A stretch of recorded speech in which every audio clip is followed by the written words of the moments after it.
Guys, आप सभी देख रहे हैं स्मार्ट स्टडी 24/7।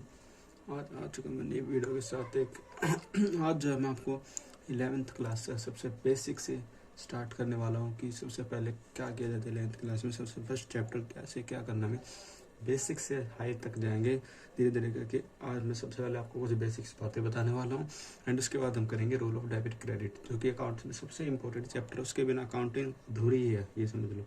तो चलिए शुरू करते हैं बिना किसी देरी के। सबसे पहले मैं कुछ दो चार ऐसी मतलब इम्पोर्टेंट डेफिनेशंस बता देता हूँ जो काफ़ी काम आने वाली है। तो देखिए, सबसे पहले हम बात करेंगे अपनी कैपिटल कि कैपिटल क्या होती है। जो कैपिटल होती है इसको हिंदी में तो बोलते हैं देखो पूंजी। ठीक है, अभी होती क्या है, किस चीज़ को कैपिटल बोलते हैं ये समझ लेते हैं एक बार।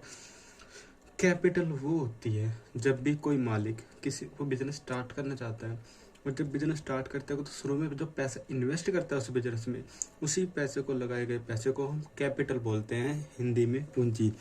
जैसे मान लो किसी व्यक्ति को कोई बिजनेस है भाई, ठीक है, और ये कोई व्यक्ति है, अब इसको कोई बिजनेस स्टार्ट करना है तो जो ये शुरुआत में पैसे इन्वेस्ट करेगा ना अपने बिजनेस में, जो उसने पैसा इन्वेस्ट किया, अब देखो मान लो उसको शूज़ का शोरूम खोलना है तो उसके लिए कुछ पैसा तो चाहिए, जाहिर सी बात है। तो जो शुरुआत में पैसा इन्वेस्ट कर रहा है ना, यही पैसा अपना क्या कहलाता है, कैपिटल। सपोज दैट इसने 10K जो है इसने बिजनेस में लगाया अपने, तो जो इसकी कैपिटल होगी वो क्या होगी, 10K। एंड जो अकाउंटिंग है अपनी क्या बोलती है, जो एक मालिक है और ये बिजनेस है, ठीक है, ये हमने से बोलते हैं बिजनेस मैन है एंड ये क्या है, ओनर। तो जो मालिक और बिजनेस है ये दोनों एक अलग अलग पर्सन माने जाते हैं। हालांकि है तो बिजनेस इसी का, बट नहीं, अकाउंटिंग ये बोलते हैं कि ओनर अलग है और ये अलग है। बिजनेस अपने खर्चे नुकसान देखेगा, ओनर के खर्चे नुकसान से बिजनेस को मतलब नहीं है। बिजनेस है तो इसी का, बट नहीं, अकाउंटिंग इन दोनों को जो है अलग अलग भागों में डिस्ट्रीब्यूट कर देती है कि ओनर अलग है और बिजनेस अलग है। इसी को बोलते हैं सेपरेट लीगल एंटिटी। अब बात करते हैं तो ये होगी कैपिटल। अब नेक्स्ट चीज़ भी देखते हैं, इसके बाद इसमें एक चीज़ और बताऊंगा अभी। देखो नेक्स्ट चीज़ क्या होगी अपनी, लाइबिलिटी। लाइबिलिटी समझ लेते हैं। लाइबिलिटी को देखो हिंदी में बोला जाता है दायित्व। ठीक है, लाइबिलिटी क्या होता है, लाइबिलिटी ये चीज़ होती है जब भी आपके ऊपर कोई रिस्पॉन्सिबिलिटी बन जाए या फिर कोई उधारी कर्जा वगैरह चढ़ जाए, उसी चीज़ को क्या बोला जाता है, लाइबिलिटी। सपोज दैट मैंने किसी से उधार ले लिए पैसे 10,000 रुपये, तो मेरे ऊपर एक जिम्मेदारी आ गई उसको पैसे देने की और मैं कर्जे में डूब गया, तो वही की चीज़ क्या कहलाती है, लाइबिलिटी। जब कोई रिस्पॉन्सिबिलिटी अपने ऊपर जो है रिस्पॉन्सिबिलिटी आ जाए, वही क्या कहलाती है, लाइबिलिटी कहलाती है। अब देखो लाइबिलिटी भी दो प्रकार की होती है, एक होती है अपनी इंटरनल और एक होती है एक्सटर्नल। अब इंटरनल एक्सटर्नल देखो क्या, इंटरनल लाइबिलिटी वो होती है जो घर के बिजनेस के अंदर ही जो लोन वगैरह है, कुछ उधारी वगैरह ली गई हो। एंड एक्सटर्नल लाइबिलिटी क्या होती है, जो बिजनेस के बाहर से ली गई हो। मतलब जैसे कि ये कैपिटल है, अब कैपिटल अभी बिजनेस है, अब देखो ये दोनों अलग अलग पर्सन है ना, तो जो मालिक ने इसको पैसा दिया ना कैपिटल के तौर पे, उसको बोला कैपिटल जाता है। एंड एक प्रकार से मालिक ने, इसने बिजनेस ने जो है इस मालिक से ये पैसा उधारी तो लिया है, इस पैसे के बदले में इसको इंटरेस्ट भी देगा, बहुत कुछ सब कुछ प्रॉफिट वगैरह सब इसी को देगा। तो यानी जो एक प्रकार से जो इसने कैपिटल लिया ना बिजनेस ने, इसने उधारी लिया है, लाइबिलिटी बना लिया है। तो कैपिटल इस पर इससे क्या समझ गया, लाइबिलिटी है। एंड अब बिजनेस भी मालिक का ही है, तो यानी घर के घर में बात हो रही है। सो कैपिटल कौन सी लाइबिलिटी है, इंटरनल लाइबिलिटी है। ये इन्फॉर्मेशन आपको बहुत ही कम मिलेगी, गिवन कोई नहीं बताएगा इतनी जल्दी से ही, मैं बहुत ही डीपली बता रहा हूँ, जितना डीप से डीप हो सकता है। सो इसी को बोला जाता है इंटरनल लायबिलिटी। सपोज एक घर में 4 रहते हैं, 4 मेंबर्स रहते हैं, तो वो घर के घर में ही लोन ले रहे हैं, तो इसको इंटरनल लायबिलिटी। एंड अब ये बिजनेस बाहर के किसी पर्सन से लोन ले, तो उसको बोला जाता है आउटसाइडर लायबिलिटी या फिर एक्सटर्नल लायबिलिटी।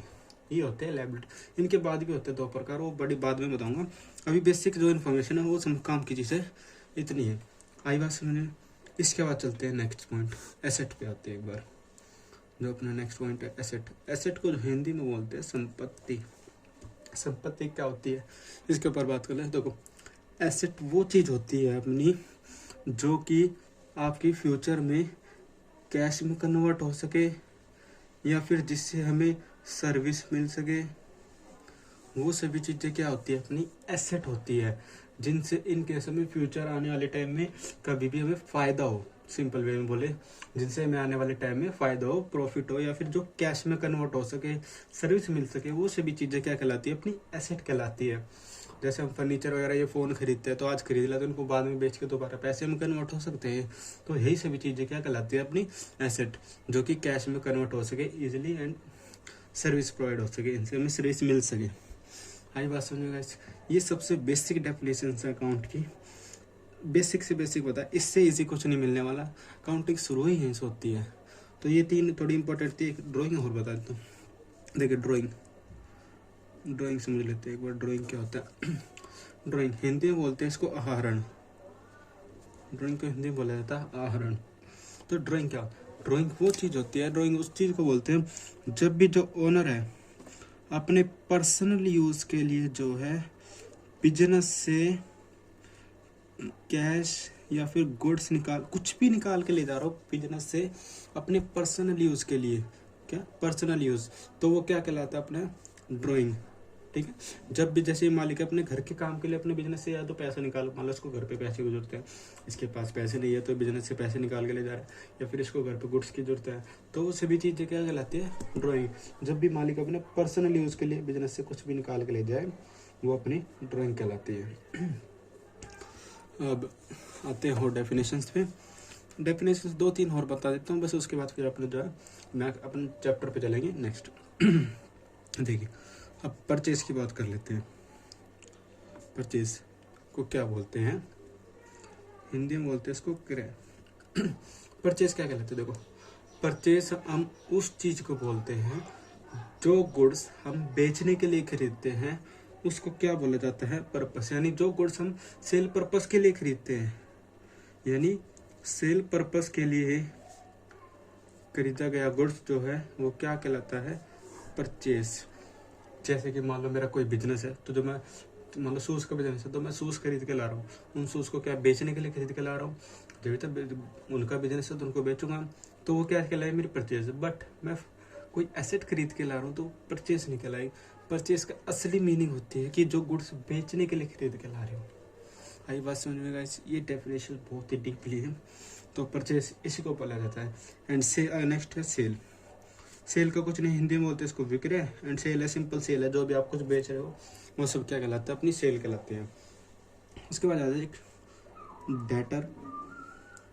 डेटर को हिंदी में बोला जाता है देनदार।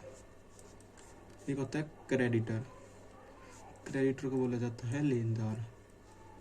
तो देखो डेटर क्या होता है, डेटर वो होता है जिस भी पर्सन को हम उधार में क्या करते, सेल करते हैं। यानी अगर मैं किसी भी व्यक्ति को उधार में माल बेच रहा हूँ तो जो व्यक्ति है वो मेरा बन जाएगा डेटर। आई बात समझ में गाइस? जिस भी व्यक्ति को हम उधार में माल बेचते हैं वो अपना क्या बन जाता है, डेटर बन जाता है। उसी चीज़ को बोला जाता है डेटर, यानी देनदार। अब वो हमें पैसे देगा ना, हमने उसको उधार में माल बेचा है तो सो इससे बन गया देनदार। एंड उससे हमें फ्यूचर में फायदा होगा, वो हमें पैसे देगा, तो ये अपनी क्या बन गई, एसेट। आई गाइस बात समझ में? नेक्स्ट क्रेडिटर पे समझ लेते हैं। अगर गाइस कहीं भी कुछ भी डाउट हो तो कमेंट सेक्शन में जरूर पूछना, मैं जरूर बताऊंगा सब कमेंट से, बस डाउट नहीं रहना चाहिए।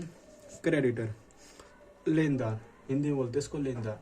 क्रेडिटर वो होता है जब हम किसी से भी उधार में जो है परचेज करते हैं, यानी क्रेडिट परचेज की गई, उसको क्या बोलते हैं, क्रेडिटर।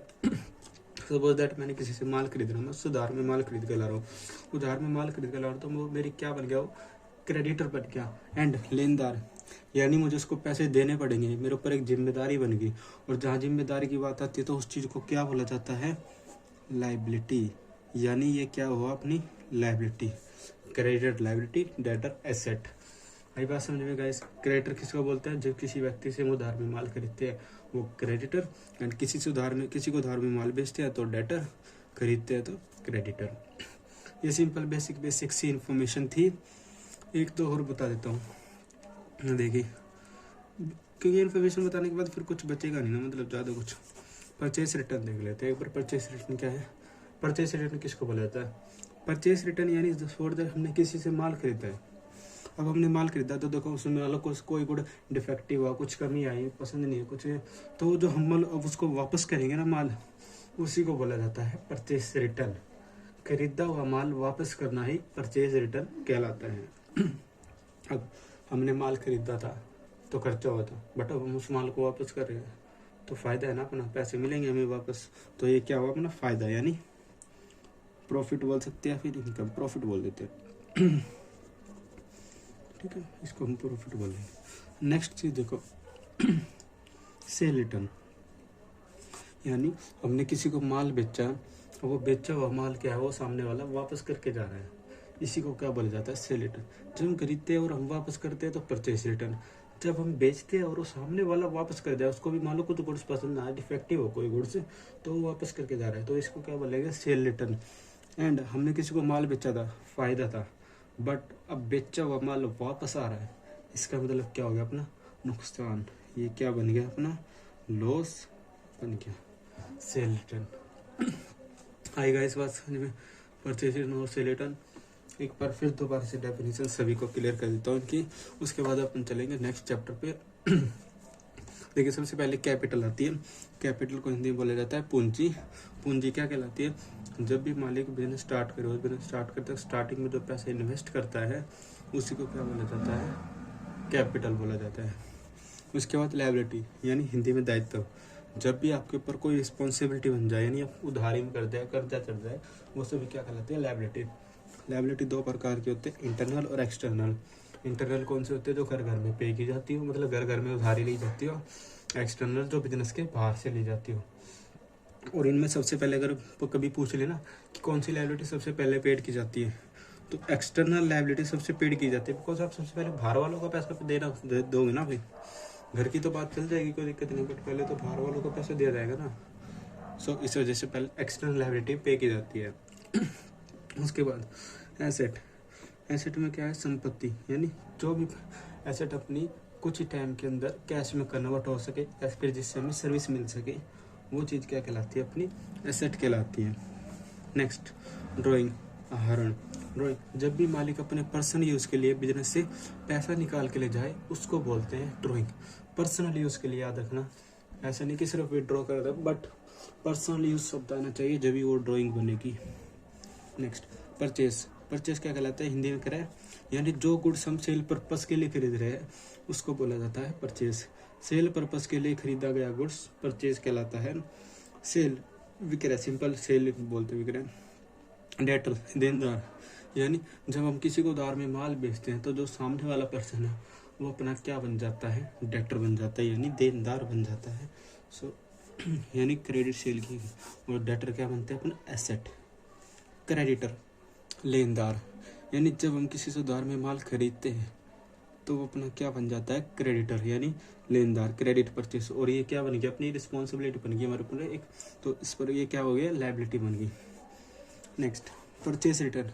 परचेज रिटर्न क्या होता है, जब हमने कोई माल खरीदा और हमें अगेन पसंद नहीं आया, वो डिफेक्टिव कुछ, मतलब डिफेक्टिव माल था, पसंद आया नहीं आया ये बोलना अच्छा नहीं, डिफेक्टेड माल था कुछ, तो हमने उसको जो है रिटर्न कर दिया, तो वो क्या कहलाता है, परचेज रिटर्न। एंड जब हमने परचेज किया था तो नुकसान था, अब हम वापस करें तो ये क्या है, फायदा। सेम ऐसे सेल रिटर्न, हमने किसी को माल बेचा था, अब सामने वाले को डिफेक्टिव लगा, उसमें कुछ कमी थी तो उसने वापस कर दिया, तो पहले हमने बेचा अपना फायदा था और अब वो वापस कर रहे तो क्या हो रहा पारा, नुकसान। सो सेल रिटर्न क्या होगा, नुकसान।